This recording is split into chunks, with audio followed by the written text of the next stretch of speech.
Gunung tinggi berbalam-balam, hutan menghijau indah berseri.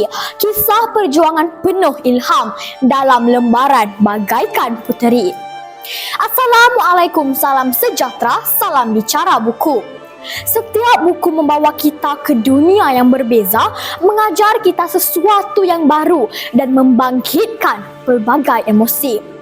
Hari ini, saya, Nur Alisha Humaira binti Muhammad Syahrizan dari SK Teku Mariam ingin membawa anda menyelami sebuah kisah epik yang menggabungkan elemen sejarah, cinta dan mistik.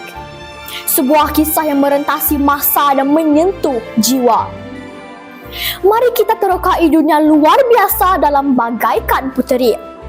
Novel setebal 512 halaman, nukilan Ramli Awang Mursyid dikategorikan sebagai novel thriller sejarah dengan elemen mistik. Edisi pertama buku ini telah diterbitkan pada tahun 2005 oleh Alaf 21 dan buku ini telah terjual lebih 100,000 naskah dan telah diulang cetak sebanyak 22 kali cetakan. Ilustrasi buku Bagaikan Puteri dihasilkan oleh Azman Yusof yang menampilkan elemen mistik dan fantasi sesuai dengan tema novel ini.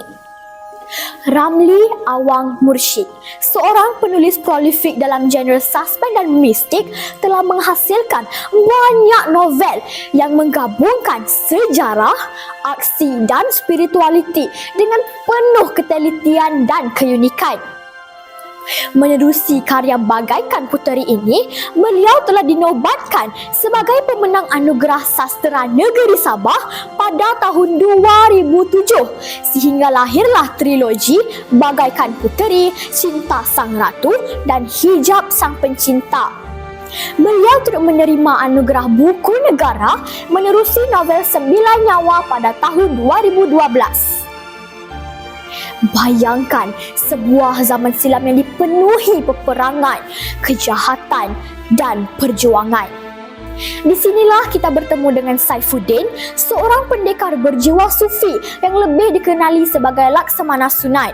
Dengan kepribadian yang tenang dan berprinsip, beliau berusaha menegakkan kebenaran dalam dunia yang penuh tipu daya. Namun, kehadiran Haryani, seorang gadis moden dari abad ke-21 yang secara misteri terlempar ke zaman silam, mengubah segalanya. Saifuddin dan Haryani melalui pelbagai cabaran yang menduga iman, hati dan fikiran mereka. Dalam dunia di mana pedang menjadi bahasa dan kejahatan menguasai, mereka belajar bahawa cinta sejati bukan hanya tentang perasaan, tetapi juga pengorbanan. Setelah menghabiskan buku ini, saya menyedari bahawa Saifuddin dan Haryani adalah dua watak yang luar biasa. Saifuddin, seorang pemuda yang teguh pada prinsip, membuktikan bahawa kebenaran perlu ditegakkan walau dengan apa cara sekalipun. Sementara itu, watak Haryani digambarkan sebagai seorang wanita penuh kelembutan namun bersemangat kuat, mengajarkan bahawa kasih sayang dan pengorbanan berjalan seiring. Walaupun mereka berasal dari dunia yang berbeza, mereka saling melengkapi, menjadikan kisah ini begitu mengasyikkan. Bagaikan Puteri bukan sekadar kisah cinta dan pengembaraan. Ia juga menyampaikan nilai-nilai tentang ketabahan, keimanan dan keberanian dalam menghadapi cabaran hidup. Novel ini juga mengajar kita untuk memahami sejarah dan mengambil iktibar daripada masa lalu. Ia memperlihatkan bagaimana setiap keputusan yang kita buat boleh menentukan hala tuju kehidupan. Membaca Bagaikan Puteri membuat saya semakin menghargai keunikan budaya dan sejarah Melayu.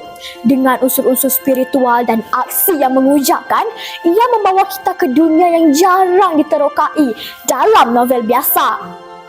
Bahasa yang digunakan oleh penulis sangat indah dan puitis, menjadikan setiap ayat bagaikan lukisan yang menghidupkan cerita. Secara keseluruhan, Bagaikan Puteri adalah sebuah novel yang mendalam, menyentuh perasaan dan penuh dengan nilai kehidupan. Dari aksi yang mendebarkan hingga detik-detik menyayat hati, setiap halaman memberikan pengalaman yang sukar dilupakan. Akhirnya, novel ini meninggalkan kita dengan persoalan tentang keimanan, cinta dan keadilan, serta bagaimana kita menghadapi ujian dalam kehidupan. Terima kasih rakan-rakan kerana menyertai saya dalam perjalanan epik ini. Selamat tinggal dan semoga pengembaraan anda yang seterusnya akan lebih mengujakan. Sekian, terima kasih.